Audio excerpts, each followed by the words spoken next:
Ukrainian President Volodymyr Zelenskyy says he's held a series of calls with allies following an extraordinary failed mutiny by the head of Russia's Wagner mercenary group, Yevgeny Prigozhin. The heavily armed Russian mercenaries withdrew from the southern Russian city of Rostov on Saturday under a deal that halted their rapid advance on Moscow, but raised questions about President Vladimir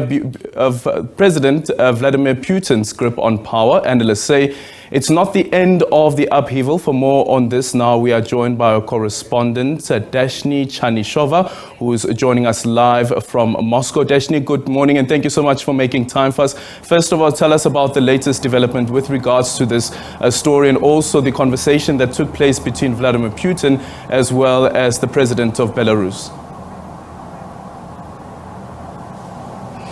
Well, indeed, we are seeing now the security situation in Russia stabilizing. The counter-terrorism operations regime has been lifted in the Russian capital, in Moscow region, as well as in Voronezh region, where they have been imposed following the march of justice of Yevgeny Prigozhin's Wagner column towards the Russian capital. So now we understand the authorities have found an agreement with Yevgeny Prigozhin that provides for Prigozhin himself going to Belarus into exile there.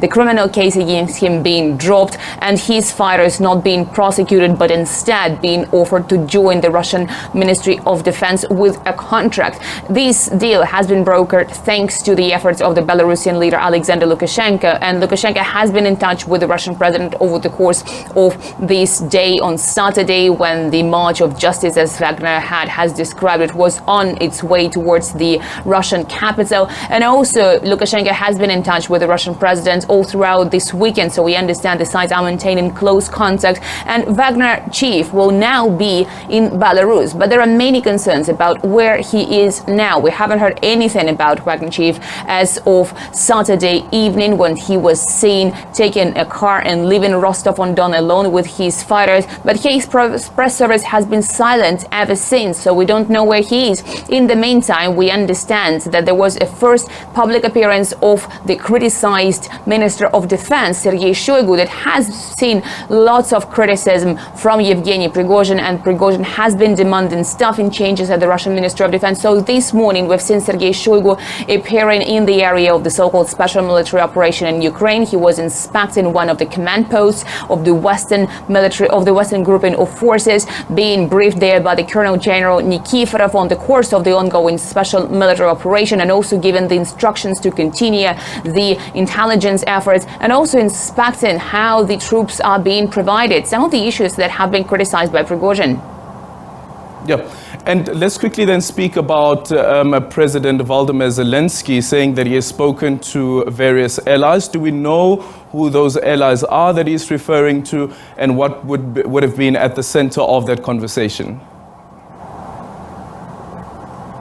Well, certainly in Russia there are concerns that Ukraine could actually take advantage of this situation, and that's why we understand that the Ukrainian president was also in touch with the Western leaders. Of course, this is a situation that has worried many around the world. But in Russia, the reaction to Ukraine regrouping, as Moscow has said, around the city of Bakhmut, for instance, was very strong. That the turmoil within Russia, within the branches of the Russian armed forces, should not allow the enemy, as Moscow describes the West as well as Ukraine, to take advantage of this whole situation. So Moscow has been warning the Western countries against taking the advantage in their, quote, Russophobic interests. And of course, Moscow has been very carefully monitoring the activities of the Russian armed forces in the area of the so-called special military operation. Okay, and then finally, within Moscow itself, are there any concerns at all that there could be another attempt at this insurrection? Well, as we see now, the counter-terrorism operation regime has been lifted, so life is back to normal. But Monday is still a non-working day for many Muscovites, following the orders of the city's mayor Sergei Sobyanin. But at the same time, what we have heard, for instance, from the head of the Duma Defense Committee, Andrei Kartopolov, he said that he was working on the law to regulate private military companies. And he also emphasized that it is not necessarily going to ban Wagner mercenary group.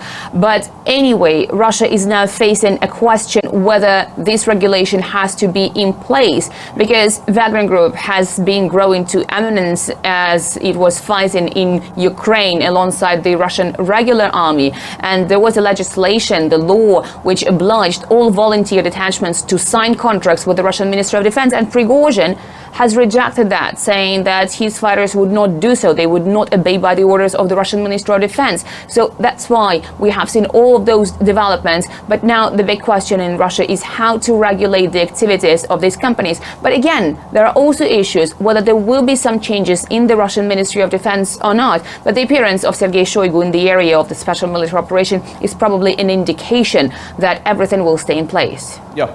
And of course, this is a big private-owned company here when we speak about Wagner, but they also have presence in Africa. Do we know what happens to their presence in these operations here on the continent, including Mali as well as Mozambique? No, we haven't heard any updates on that. We understand that Yevgeny Prigozhin has now the prime focus, of course, on the fight in Ukraine, where his mercenaries, as he said, have been really demanded, but we don't know yet what Yevgeny Prigozhin will be taken upon. Now, the last time we saw him was on Saturday evening as he was leaving Rostov-on-Don. His press service has been silent. We don't know his whereabouts, so certainly this is what remains to be seen. But as we understand now, he will be forced to get to Belarus. He won't be welcome in Russia, but we are yet to hear for more details on the deal that has been brokered by Alexander Lukashenko. Dasha Chernyshova, thank you so much for your time. Our correspondent there giving us an update with what's happening in Russia.